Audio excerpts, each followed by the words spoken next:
Clouds. Is it going to rain today? The young boy hopes not. He doesn't much like the idea of walking to school in the rain.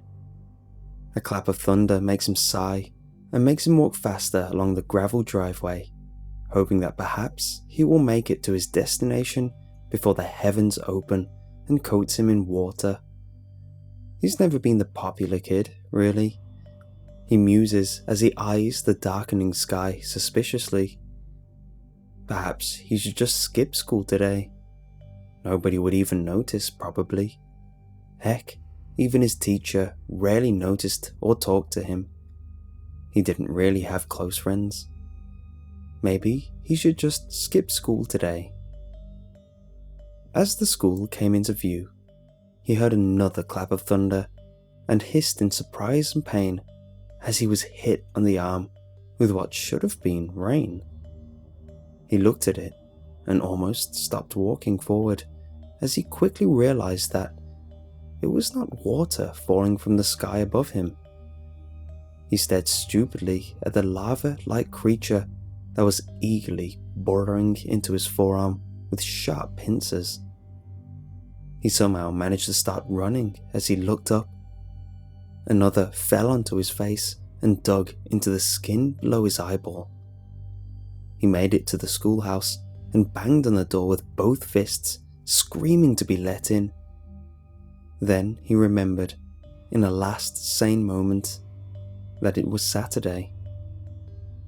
It wasn't long before the parasites covered him and were wriggling beneath his skin, burrowing deeper and closer to his vital organs. He was numb to the pain that should have been engulfing him, but he could feel them as they moved around inside him. One of his eyes lost vision as one of the first ones finally made it into his skull and severed the optic nerves. He sluggishly stepped away from the schoolhouse, his actions no longer truly his own. The parasites tugged at his muscles, moving them without any permission given from the boy. His legs moved in the direction of his home, where his mother and baby sister stayed during the day. He understood what the creatures wanted, knew almost exactly what they were going to do. More parasites fell from the sky in another thunderous rumble, and his body slowly tugged down the road. "Please, no," he begged silently, trying as hard as he could to stop the parasites from forcing him to go. "Please." "This is how it must be," the parasites replied, a chorus in his head. This is how it will be. He fell silent and watched as the puppeteers dragged his dying body to his front door and clumsily opened it. He saw his mother's face, and she caught on to the fact that something was very, very wrong. He didn't try to warn her, as the parasites leapt from both outside and his body onto her flesh, tearing into her with the same ferocity as they did his. He lost his remaining eyeball as his parasites began making their way to his sister's crib, but his ears caught every cry. Maybe in time he would stop being able to hear too. Outside, the rain continued to fall.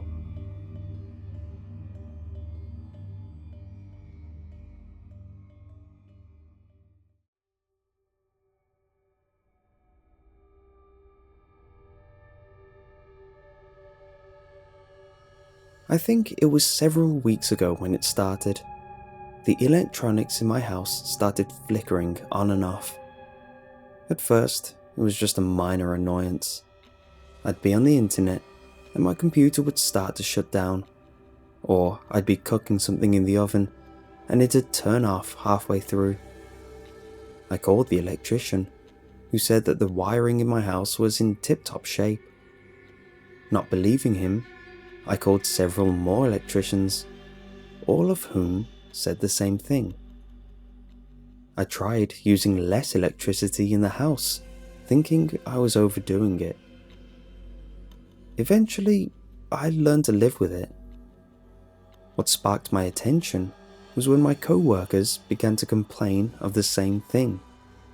The woman in the cubicle over from mine confided in me that her iPod had died with a full battery, then resumed working minutes later.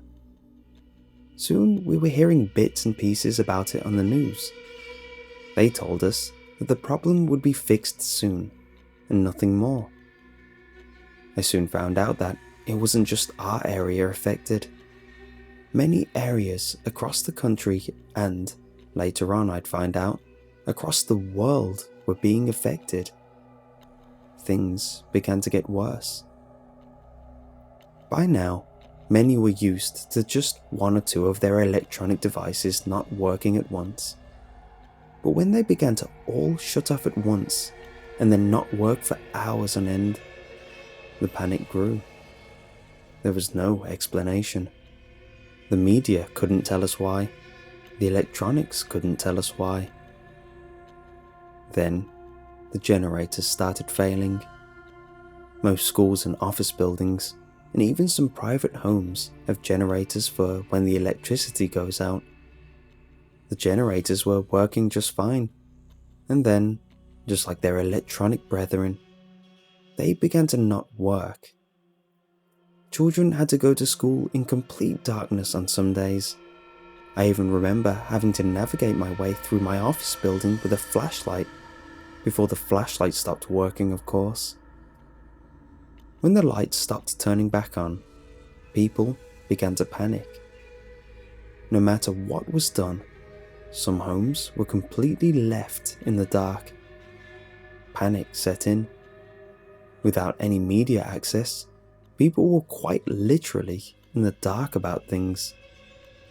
Then, the delusions began. People screaming that they were hearing or seeing things. The woman in the cubicle over from mine had a delusion. I assumed that it was fairly bad, because she stapled her own eyes shut. Or so I heard, since by then our building had completely lost power. Society began to break. Electronics keep our species in the know, in the light, and entertained. Without these things, well, we were seeing what was happening.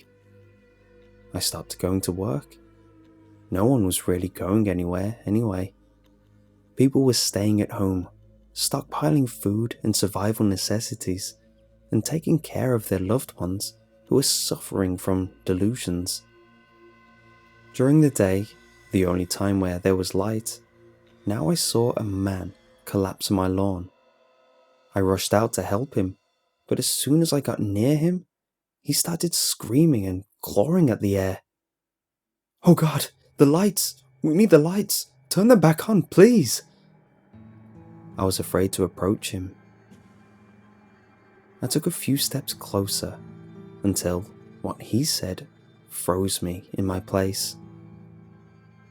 "They'll come if we don't have the lights.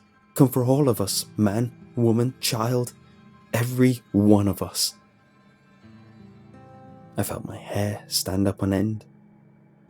I'm a rational person, but the way this man was screaming, the way his eyes looked, I felt that he may not be just suffering from a delusion. I would have asked the man more, but unfortunately, he expired. I didn't want to leave him on my lawn, but I couldn't call the police, and I'd never seen his face in this neighborhood. I ended up dragging him to the police station across town, even though I knew the cops wouldn't be there. By the time I made my way back, the sun was setting. I felt my hair stand on end again as I rushed to my home, slamming the door shut behind me. An hour later, I was almost drifting off to sleep. I didn't do much else these days. When I heard it, a blood-curdling scream coming from a few houses over. I shot up in bed and ran as fast as I could to the house.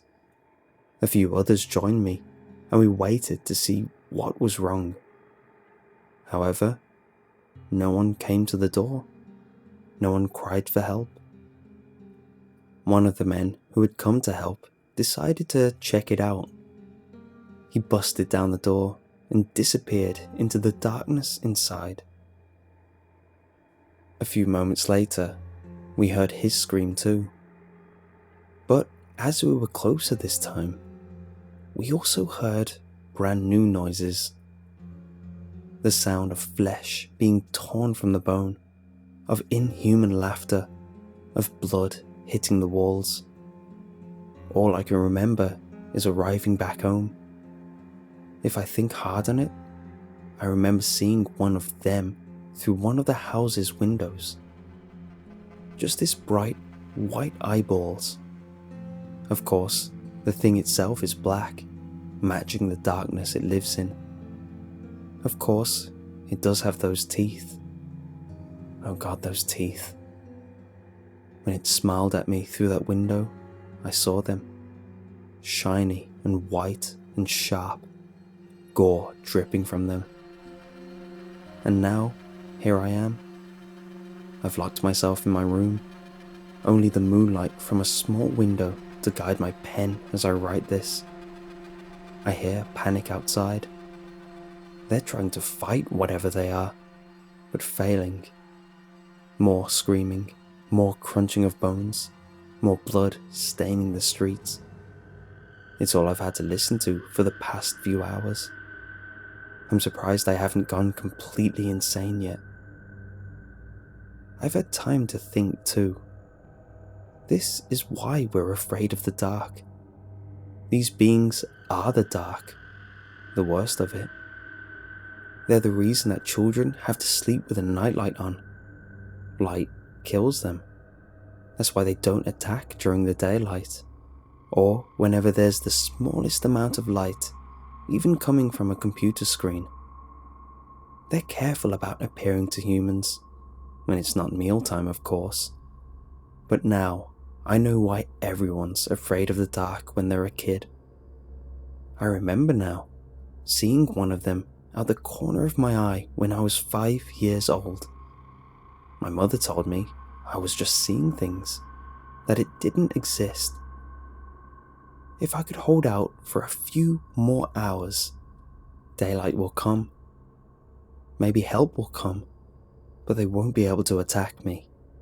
I'll be safe, but that probably won't happen, since I can hear them downstairs now. They're coming for me, and that locked door isn't going to hold them off. I'm going to suffer the same fate as those people inside the house. They're clawing at the door now. I can hear them giggling, like it's some sort of game. I've got a knife in my hand, but what good will it do? Why did the lights go out? Maybe it was just our time as humans. The darkness is here to cleanse the earth. I can see one at the end of my bed, now flashing those teeth at me. I drop the knife. Why bother? You can't kill what doesn't exist.